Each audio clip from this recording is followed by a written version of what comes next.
अंधेर नगरी कह लें, चौपड़ राज कह लें या कोई और इसका नाम दे दें, इस्लामाबाद एयरपोर्ट को 15 वर्षों के लिए लीज पर दिए जाने वाला जो मंसूबा था हुकूमत का, वो तो ज़ाहिर में कामयाब दिखाई दे रहा है, लेकिन वो जैसे समझ लें कि नाकाम हुआ और करोड़ों रुपए ही नहीं बल्कि करोड़ों डॉलर जो है वो टीका लगाया गया है मौजूदा हुकूमत ने।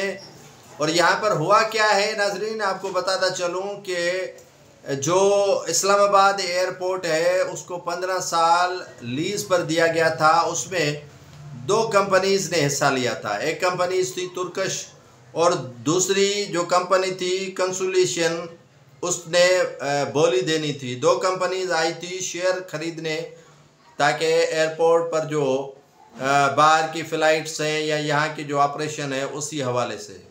तो हुआ यूँ कि एक कंपनी के जो ओनर थे या जो बोली देने के लिए आए थे वो तुर्किश कंपनी थी, उसको जो है वो नवाजने की कोशिश की गई और दूसरी कंपनी को रोका गया।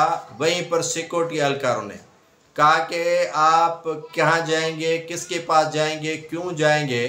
तो यूँ उनका 5 से 10 मिनट वक्त ज़ाया किया और अंदर जब वहाँ पर जो ठेके की बिड हो रही थी, वाक हो रहा था, तो वहाँ पर कहा गया कि आपने देर कर दी और देर आने की वजह से हमने ये ठेका तुर्किश कंपनी को दे दिया है, जिसमें हुकूमत को करोड़ों डॉलर का जो है वो फ़ायदा न पहुंचा और उन्हीं इदारों को, सिविल एविएशन और दीगर इदारों को फ़ायदा ज़रूर पहुंचा।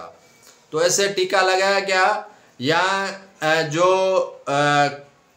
कंपनी है दूसरी जिसको ठेका नहीं दिया गया कंसोर्शियम, उन्होंने अदालत में जाने का फ़ैसला किया है कि वो अदालत जाएंगे और इस मुकदमे को लेके जाएंगे कि उन्हें क्यों शामिल नहीं किया गया इस ठेके में, और जहां बिड हो रही थी वहां उन्हें क्यों देर से शामिल करवाया गया। ये इस तरह की हरकत भी नाज़रीन होती हैं कि सिक्योरिटी गार्डों के ज़रिए डिले करवाना और डिले करवाने के बाद मनपसंद कंपनी को अंदर लेकर ठेका दे देना और उससे काफ़ी फ़वाइद लेना और कौमी ख़जाने को जो है वो करोड़ों डॉलर का नुकसान देना।